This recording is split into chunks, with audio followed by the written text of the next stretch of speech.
Welcome back to the Performing Arts Center, the PAC, and I'm John, and this week I'm getting ready for the Thespian Induction Ceremony. And you know, a lot of people that know me, know that I am very supportive of the thespians, and in fact I've always thought that women should have the right to do whatever they.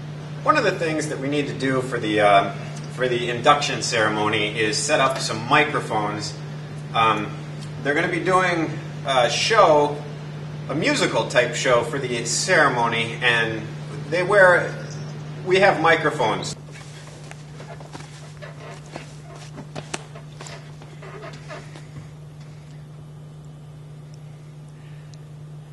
Now, when we put microphones on people, a lot of times they will go on their ears, and this is the soundboard right here.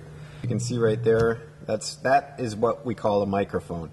That's one of those things, and you can see there's a lot of battery. So we flip that on, and you can see things light up, red lights here. So I just want to show you a few different ways to do things here. There are a couple different types of microphones. In theater, the most common here is this, and this is called a lavalier microphone. And so a lot of times people make the mistake. They say, "Oh, well, we'll put on a lav," and then people will think that they're talking about the bathroom. This kind right here we call this a cordless mic. It's cordless. Now, one of the most complicated parts about the lavalier mic is keeping it. You have to put it on over your ear so people can hear. Now, a lot of people use mic tape. I don't have any mic tape, but I do have some spike tape and some gaff tape.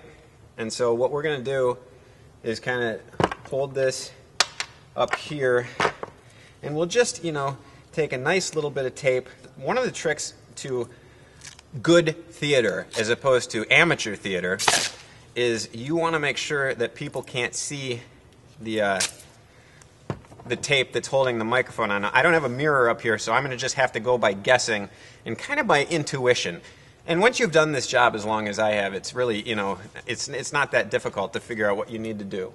So you have the microphone right here, and then let's just kind of apply that around, really, so you make sure that it doesn't go anywhere.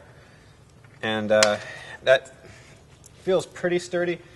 But to really seal the deal, I think that better safe than sorry is one of the mottos that I have in this place. And I tell the kids that all the time. I say, if you're not safe, you'll be sorry.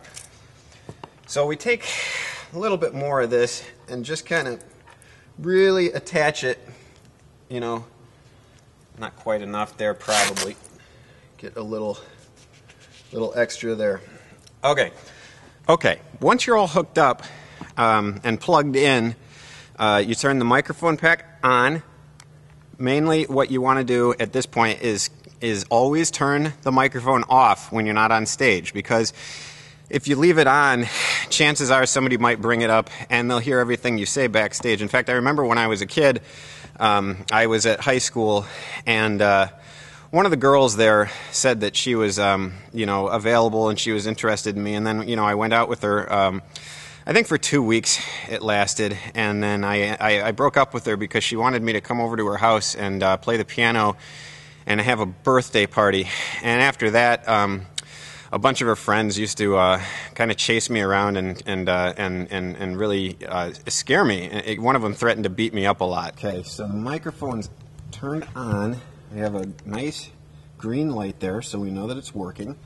And then we just go to the board. And at this point, it's just a little bit of a guessing game, because you speak into the microphone and it should show up on one of these. You should see some green showing up. Now, I don't see any showing up at this point, and I'm not 100% sure what I'm doing wrong. But, I know what I need. Okay, one of the things that I forgot to do is make sure that the master sound system is turned on. There's a button right here. you turn that on, you kind of see everything. And so now what we need to do is go back down and actually use the soundboard. Test, test, test, test, test. Well, there we go. Jackpot. So now all we need to do to hear some crisp, clean, microphoned talking is to bring that slider up on the board. So we'll bring this one up here. And even as, I bring this up, I think you can hear out there. One trick you learn running sound is that when you bring it up too high, it really starts to get a little bit raw. You can't really hear anything that I'm... Get back down, and then you can hear a little bit more that I'm saying. But every time that you bring it up, it just kind of... kept saying that I needed to take out the garbage, and I don't really understand why I'm the one responsible for having to do all that stuff again.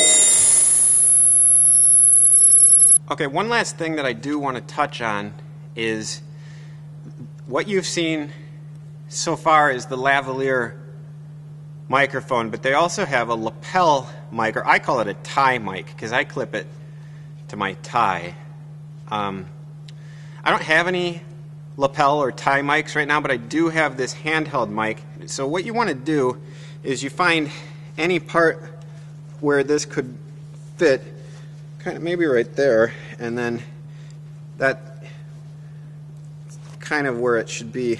And this is also one of those things that a lot of people don't realize you can use as a fail-safe, because sometimes these microphones will stop working right when you're out on stage, and it'll really leave you high and dry. And so it's always a good idea to have one of these clipped right here, so the sound person can say, oh no, this stopped working. Well, that's okay, I'll just go to this backup system right here.